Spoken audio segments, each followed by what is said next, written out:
তো এখানে আমি তেল দিয়ে দিয়েছি। তেল গরম হয়ে গেলে পেঁয়াজ আর কাঁচামরিচ দিয়ে দিয়েছি। আমি এখানে ওস্তা কুটি নিয়েছি, ওস্তা দিয়ে আর আলু দিয়ে ভাজি করব। আর এখানে পুঁই শাক কেটে নিয়েছি, পুঁই শাক রান্না করব। মেয়ে রাখতে গিয়েছিলাম স্কুলের ওখানে থেকে এগুলা কিনে নিয়ে আসলাম, একদম ফ্রেশ। এগুলাই এখন আজকে রান্না করব।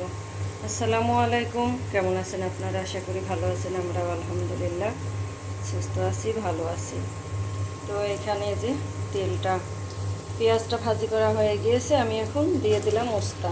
আজকে ওস্তার পরিমাণ একটু বেশি, আমারও ঠান্ডা লেগেছে।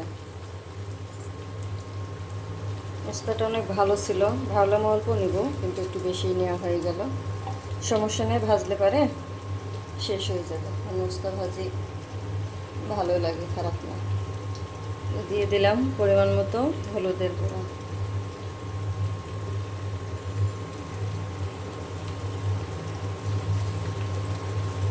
স্বাদ মতো লবণ,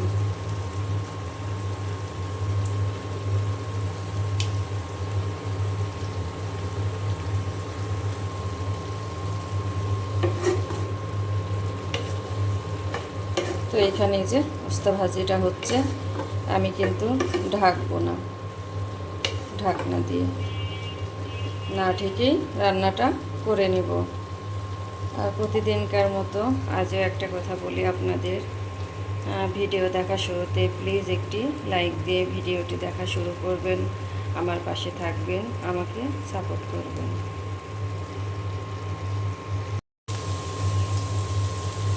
তো এখানে যে ওস্তা ভাজিটা হচ্ছে,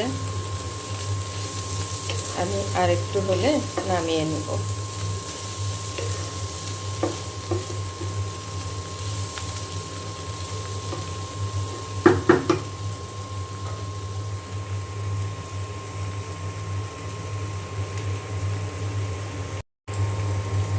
তো এখানে তেল দিয়ে দিয়েছি আর পেঁয়াজ আর কাঁচামরিচ দিয়ে দিয়েছি। আমি এখন ভেজে নিচ্ছি, ভেজে নিয়ে তারপরে বাকি মশলা দিয়ে দেব।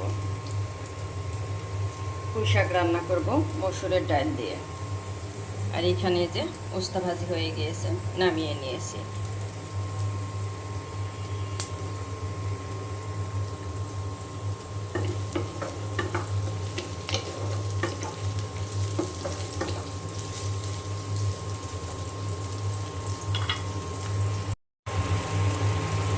তো এইখানে যে সব মশলা দিয়ে দিয়েছি। আমি দিয়ে দিয়েছি পরিমাণ মতো হলুদের গুঁড়া, স্বাদ মতো লবণ, ধনিয়া গুঁড়া, জিরা গুঁড়া, আর অল্প পরিমাণ রসুন বাটা, আদা বাটা আমি এখানে দিইনি। আর মরিচের গুঁড়া আর কাঁচা মরিচ তো দিয়েছি, অল্প পরিমাণ মরিচের গুঁড়া দিয়েছি। এখন আমি এটা খুব ভালো করে কষিয়ে নিয়ে এর মধ্যে আমি ডাল দিয়ে দেব। তো এখানে আমি এই যে মসুরের ডাল দিয়ে দিলাম। মসুরের ডালকে ভালো করে আমি কষিয়ে নেব।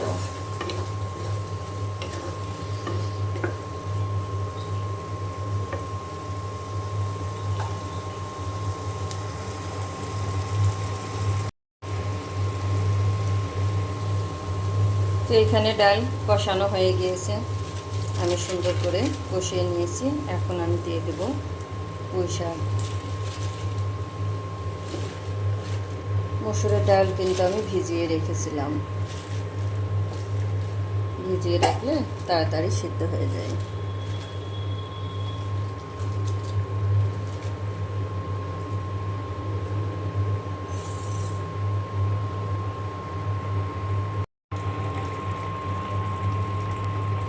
তো এখানে যে পুঁই শাক রান্নাটা হচ্ছে।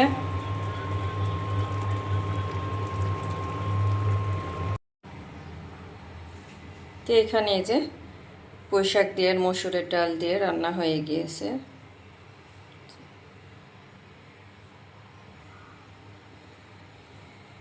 তো আমি এখন নামিয়ে নেব।